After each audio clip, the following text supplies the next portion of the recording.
Philip said to Jesus, "Lord, show us the Father, and we will be satisfied." Jesus said to him, "Have I been with you all this time, Philip, and you still do not know me?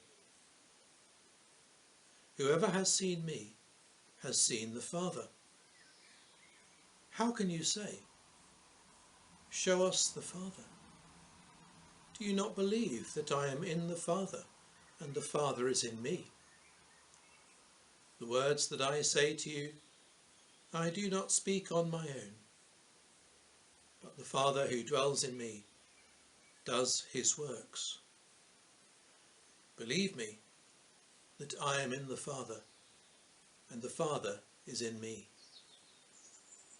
But if you do not, then believe me because of the works themselves." That's our Gospel reading for today, or part of it, from John chapter 14. Jesus is presenting a strange and new idea to his disciples. If you have seen me, you have seen the Father. And if you find that hard to understand, then think about what I'm doing. Think about my story that is unfolding, and let that speak to your hearts. And in the fullness of time, you may begin to understand. It's a strange concept.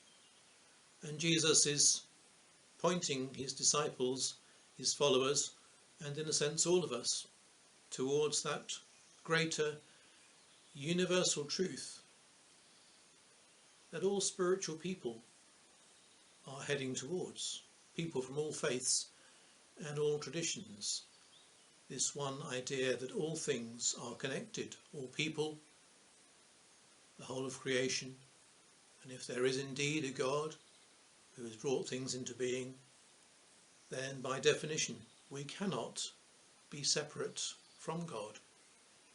And if we're in union and communion with God, our Creator, then in some way we must be in union and communion with one another. And very often in life we simply haven't realised that yet. When there seems to be division and conflict, the challenge is for us to take a step back and to see the bigger picture, our eternal destiny, where all things have a mystical oneness to them, which is very hard to describe and explain, but is something towards which Jesus leads us, and all spiritual paths are leading everyone. It perhaps has a pertinence this weekend. We celebrate 75 years since VE Day, victory in Europe, but we should not do so in a jingoistic way. I can remember as a lad in the 60s marching around the school playground with my chums with a chant that went, "We won the war in 1944. We didn't realise it was supposed to be 45, but 44 rhymed with war, so that was good enough for us. And we grew up steeped in this sense of us and them, goodies and baddies, the good guys and the enemies, the British against the Germans, the cowboys against the Indians, Normans against Saxons, or whoever.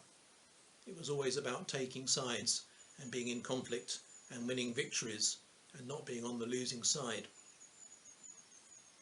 But really the essence of the victory that we celebrate is the victory that equates to the cessation of conflict, and that is good for all people.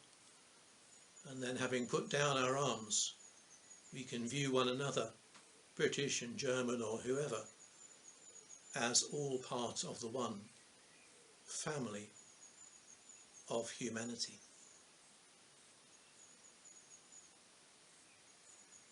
A short prayer to conclude.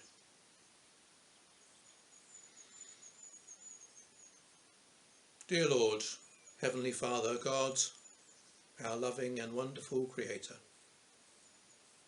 help us to find oneness on planet Earth, amidst the family of humanity and all creation and all things that you have made as one, as you are one. Amen.